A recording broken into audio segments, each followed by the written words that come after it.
حضرت موسیٰ علیہ السلام کو دفن کرنے کی صحیح جگہ معلوم نہیں ہے، لیکن روایات ہے کہ صلاح الدین ایوبی نے ایک بار خواب دیکھا جہاں انہیں یہ جگہ دکھائی گئی۔ اس نے اس جگہ پر ایک مسجد بنائی تھی جسے سلطان ببارس نے 1269 عیسوی میں مزید بڑھایا تھا۔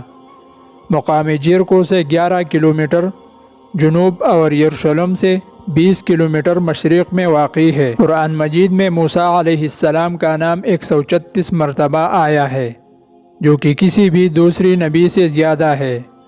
اس مقام پر ایک مملوک نوشتہ میں لکھا ہے کہ اس مقام کی تعمیر کا حکم اس نبی کی قبر پر ہے جس نے خدا سے کلام کیا تھا، یعنی موسیٰ کی۔ اس کے لیے جلال الدین سلطان ظہیر ابو الفاتح بیبرس نے 668 ہجری میں حکم دیا تھا۔ یہ عمارات ایک بڑی مرکزی صحن پر مشتمل ہے جس کے چاروں طرف 120 کمروں پر مشتمل ہے، جس میں مسجد کے دائیں طرف حضرت موسیٰ کی تدفین ہے جو صحن کے مغربی دیوار کے خلاف بنائی گئی ہے۔ حضرت ابو ہریرہ رضی اللہ عنہ بیان کرتے ہیں کہ رسول اللہ صلی اللہ علیہ وسلم نے فرمایا، موت کا فرشتہ حضرت موسیٰ علیہ السلام کے پاس بھیجا گیا۔ جب وہ موسیٰ علیہ السلام کے پاس آیا تو موسیٰ علیہ السلام نے ان کی آنکھ پر تپڑ مارا۔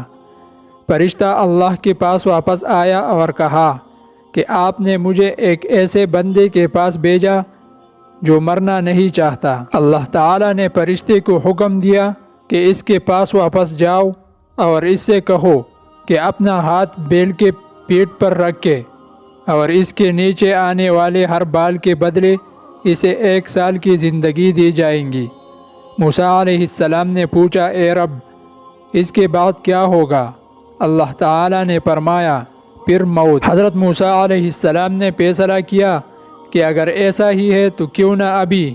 موسیٰ علیہ السلام نے پھر اللہ سے درخواست کی کہ وہ انہیں مقدس سرزمین مسجد اقصیٰ کے قریب موت نصیب کرے کہ وہ اس سے پتھر پھینکنے کے کچھ فاصلے پر ہو۔ ابو ہریرہ رضی اللہ عنہ کہتے ہیں کہ رسول اللہ صلی اللہ علیہ وسلم نے فرمایا، اگر میں وہاں ہوتا تو تمہیں ان کے قبر سڑک کے کنارے سرخ ریت کے ٹیلے کے نیچے دکھاتا۔